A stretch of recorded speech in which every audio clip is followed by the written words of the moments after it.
Alright, this is Mac Edwards again, Algae. Uh, second HYOH Project. I'm at the, like I said in the first video, I'm at the Piedmont Governor School, Marshall, Virginia. This is for chemistry, this King's class, actually. And, you know, I'm gonna get started. So, talking about how chemical weathering, and chloroplast and rust, how all three of those relate to chemistry. And, it's gonna get sad on this. Um, all right, so um, you know, first thing first, of course. So of course we got rust, which like it's actually like a compound. It's which is like iron oxide. I think is the compound, which is Fe um well, it'd be Fe subscript to O3. Oxygen subscript 3. Fe is iron. The O is for oxygen. Um, and basically like um, rusting is an example of coercion. Um, and when a piece of metal corrodes, like um, the electrolyte helps provide oxygen to the anode, and as the oxygen combines with the metal, the electrons are like liberated, like spread throughout, and they like start flowing and all that, and they start flowing to the cathode, and the anode disappears because modules sucked by the electrical flow, whatever. And next thing you know, they're converted into like the metal cations in a form like rust. Um, and basically, for it to become rust, like I said, it actually needs iron, water, and oxygen. Add the three together, and bada bing, bada boom, it happens. And actually, at first, the water combines with carbon dioxide in the air, and basically, um, the like and also like it and some of the water like begins to like break down into like like hydrogen and oxygen, and then the free oxygen or whatever like the are dissolved into iron bond into iron oxide in the process, which is also letting go of electrons. Um, and like it's in there liberated from the anode portion of the iron flow to the cathode, like I said.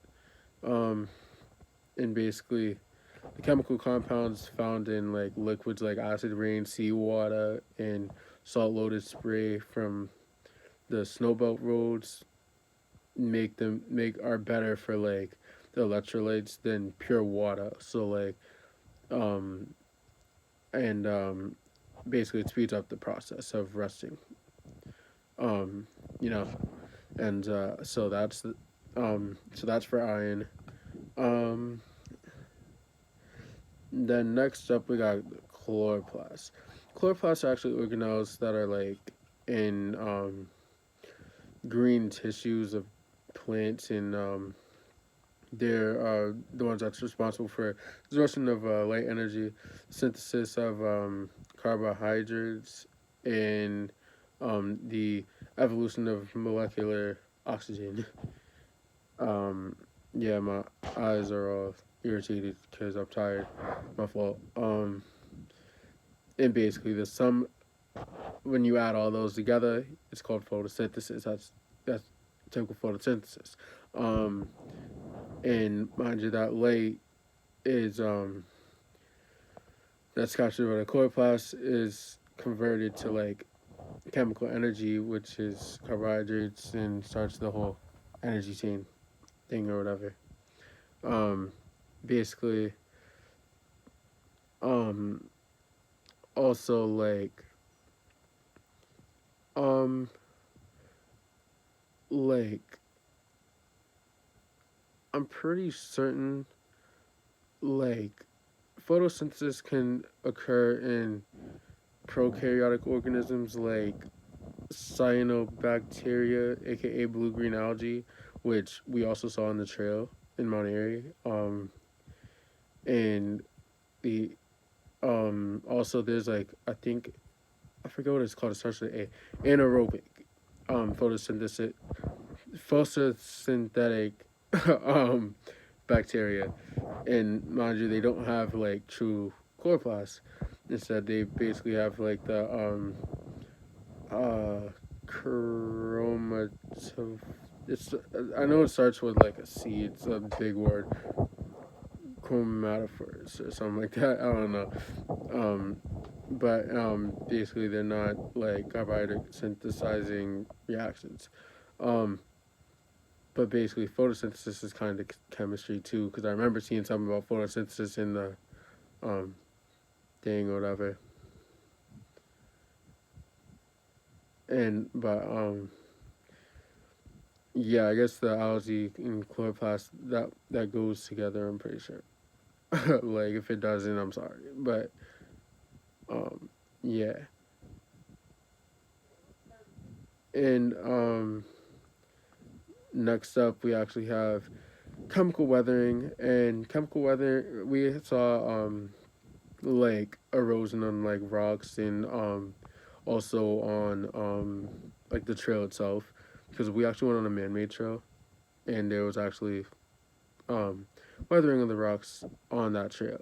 So like and you know chemical weathering actually is irreversible. Um, it's like an it's basically an irreversible thermodynamic process, and basically it leads to a more stable state for natural stuff like under a like for like temperature, pressure, and it actually results from a reaction of aqueous, acidic, and oxidizing solutions with um, minerals in rocks and soils. And actually, the major reactions involved in chemical weathering are oxidation, hydrolysis, and carbonation. Oxidation is the reaction with um, oxygen to form an oxide, and hydrolysis is the reaction with water, and carbonation is with CO2, aka carbon dioxide, to form carbonate. Um, and in the reactions, volume increases, and since chemical weathering is most like effective on like the grain surfaces, the disintegration of like the rocks occurs. So these rocks are starting to break up. Um, and actually, chemical weathering is a change in the um, composition of minerals, which are modified from one shape to another. Many, if not like, well, um, most of the changes are accompanied by a volumetric increase or decrease, which, like I said, promotes additional chemical weather. Um, and that rate, so like the speed of that is going to depend on the temperature, surface area, and the available amount of water. But and like I said, talked about how that related to chemistry, and it related to chemistry, and like I said, chemical weathering, it has it in the name. So, and but also oxidation, we learned in class. That's the oxy-redox reaction. We learned that, like I said, in class, and yeah, all that stuff we kind of learned about some of them terms in class. I remember hearing them. Yeah, and thank you.